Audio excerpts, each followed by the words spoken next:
Okay, so what is your name? My name is Guadalupe Arellano. Okay. I just came in from El Paso, Texas in December. And who is this that you have with you? This is my daughter. Her name's Tula. And looks like you have someone else down here. Yeah, this is Chloe. Hi, Chloe. Hi. How are you? Good, and you? Good. So what brought you to Occupy Louisville? Why did you come down here? Well, originally we heard what was going on in New York City, and then we heard that Louisville, the people here are doing the same thing. So we decided to come down to give our support first and foremost, and also just to check it out to see how people are doing. And is this where you live? Yeah, we live in Louisville, out by Germantown. Oh, okay, great. And so far, I guess, what made you interested about coming down to see what they're doing? And the fact that the people are actually getting together and they're grouping up and they're trying to get something done is always great, because people have a tendency to just speak out and not necessarily do something about it, just get in their little groups and talk about it. So the fact that we're getting together here and more so that they're getting together and doing it, and it's all positive, so we thought we'd come give some support. Okay.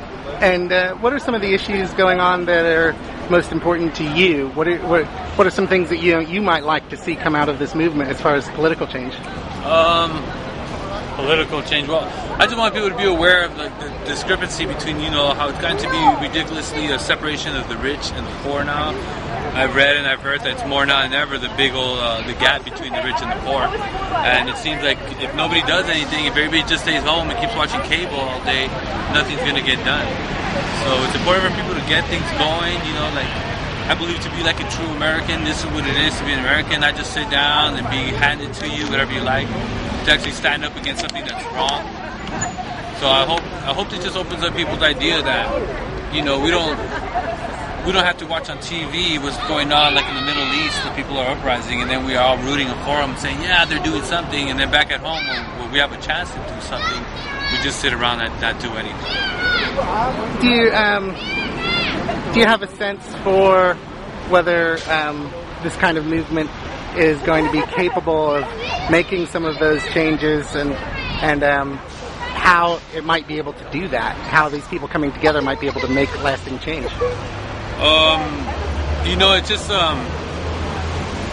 It's just if it keeps on going on, it's just like anything else. After a while, I hope people don't lose interest, don't lose a spark, and it's got to make a change. If it's not, if we don't do it, I believe like our kids, if you get them involved, they'll see what's going on.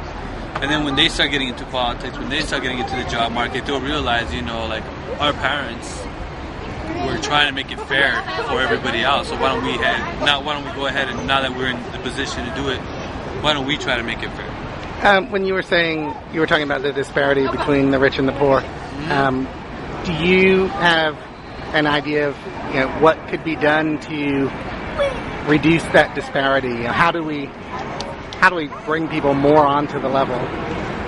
That's a tough question. I would love to be able to have a question or an answer to that, but I would just, I don't know. I don't want to say you got to tax the people who have more money. I don't want to go ahead and do that.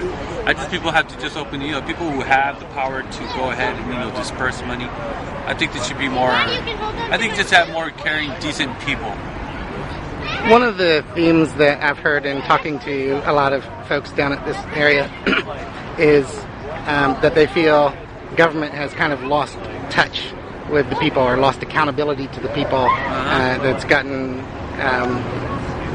very much in the influence of corporations and such.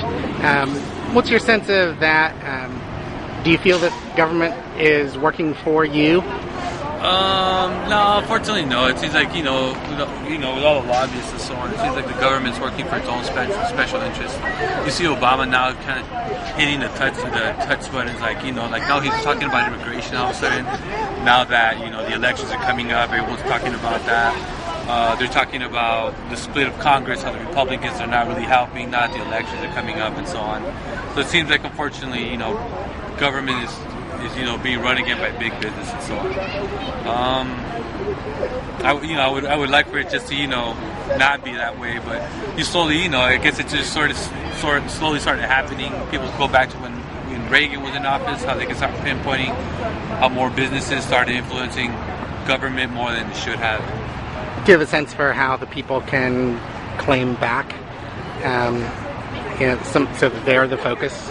I don't know. Maybe we should, go overthrow the government. You know what I mean? We should go up to, D.C. and just do what, some other countries do and just storm it and see what's going on. Or maybe we should just stop paying our taxes. That would change everything. Stop shopping at Walmart. That would make it sustain yourself. Have your own garden at home. If you tear a shirt, don't go buy a new one. Just take care of that one. So being such big consumers, I think that would change things a lot.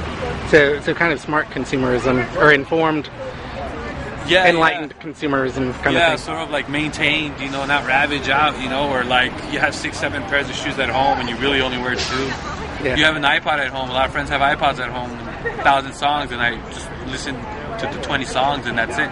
But they keep on putting more and more into it, Yeah. So maybe that'll do it. But I mean, it's just got to be something bigger than that. There's stuff working around that we have no idea. We don't see what's really going on. Yeah. And there's got to be people who know what's going on. I think those are the people that got to make a difference. And so, first of all, thank you very much. Oh, yeah. And is there anything else that you would like to say, as far as just what things are important? Well, right now, I hope everybody's trying to do good for themselves in the sense that if you're trying to help yourself, you're trying to help out your brother and your sister. And that's what we're trying to do. We're raising a family here, doing what we're supposed to, I guess. And I hope everyone out there is taking care of each other and loving each other, because we got to take care of each other if we want to be around longer. Great. So thank you for having me. I appreciate it. Hope you all take care of each other. Oh, I'm down here. Bye-bye. Awesome.